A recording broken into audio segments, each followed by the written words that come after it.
Que la grâce et la paix vous soient données de la part de Dieu notre Père et de Jésus-Christ notre Seigneur. Amen.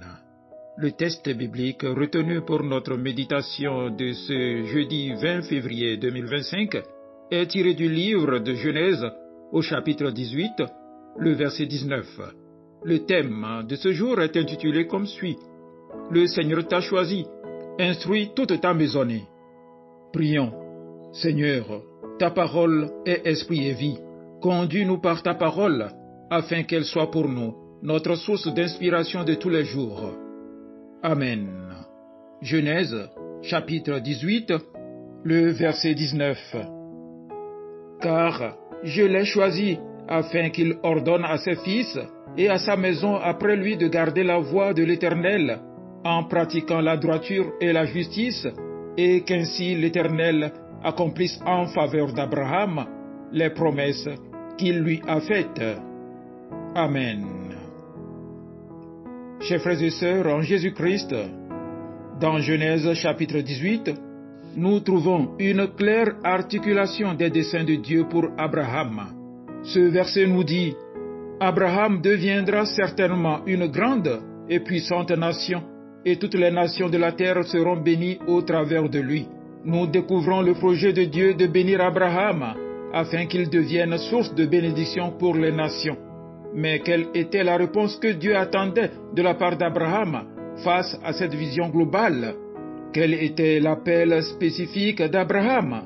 Le verset 19 dit: Car je l'ai choisi afin qu'il ordonne à sa famille et à ses enfants après lui de garder la voie de l'Éternel en pratiquant la justice et le droit, et qu'ainsi l'Éternel accomplisse en sa faveur les promesses qu'il lui a faites. Dieu vient trouver Abraham avec ce message que nous pouvons paraphraser ainsi: Je vais remplir la terre de louanges, et ta tâche consiste à faire de ta famille un centre de formation de disciples. Ta tâche consiste à imprégner le cœur de tes enfants et de ta famille d'un amour pour moi. Bénir le monde commence par le fait de diriger ta propre famille. Mais comment cela doit-il se vivre? Comment puis-je transmettre la foi et l'amour pour Dieu à mes enfants? Il n'y a pas de formule magique, mais Dieu nous donne un point de départ dans Deutéronome, chapitre 6, le verset 7b. Parle-en quand tu t'assieds dans ta maison. Par où les parents peuvent-ils commencer? En parlant. Dieu appelle spécifiquement les parents à rassembler la famille dans la maison pour ce que les chrétiens tout au long de l'histoire ont appelé le culte familial. Le culte familial est un moment où la famille se réunit pour prier, lire les Écritures et s'encourager spirituellement. Dieu aime aussi les petits groupes de disciples. Il les a simplement appelés autrement. Il les appelle famille. Il veut que chaque personne naisse dans le groupe de disciples ultime, une famille chrétienne. Dieu a créé la famille pour façonner nos cœurs et les cœurs de nos enfants avec un profond amour pour Christ et pour sa parole. Dans le psaume 78, les versets 4 à 7 que nous avons lus hier, on nous donne une image de l'impact puissant que les familles peuvent avoir dans l'avancement du royaume de Dieu. Une vision merveilleuse, raconter à nos enfants toutes les œuvres merveilleuses de Dieu, afin qu'ils puissent en parler à leurs enfants qui ne sont même pas encore nés. Au cœur de l'avancement de l'Évangile se trouve l'appel aux parents de transmettre à leurs enfants un amour pour Dieu et pour sa parole. Avez-vous soif de voir des hommes diriger vos églises avec humilité, piété et une saine doctrine? Avez-vous soif de voir des hommes se lever pour influencer leur communauté et le monde pour Christ? Alors, appelez-les, formez-les, équipez-les et maintenez-les en position de redevabilité quant à leur vie de prière et leur étude des Écritures et quant au leadership dans le culte familial dans leur foyer. Si nous voulons maximiser l'impact d'un homme sur le monde, nous devons commencer par maximiser son impact dans son foyer.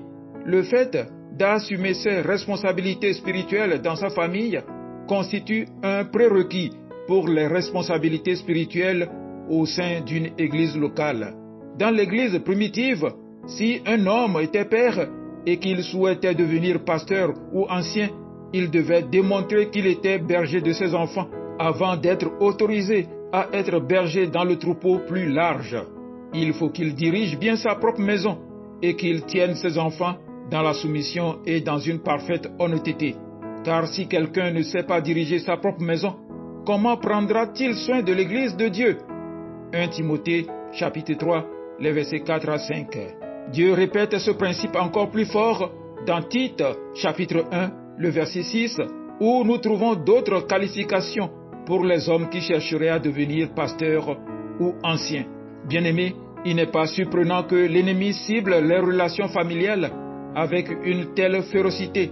Cela ne devrait pas nous surprendre, car les Écritures montrent que la vie spirituelle de la famille est directement liée au grand mandat missionnaire et au fait de remplir la terre d'adorateurs du Christ.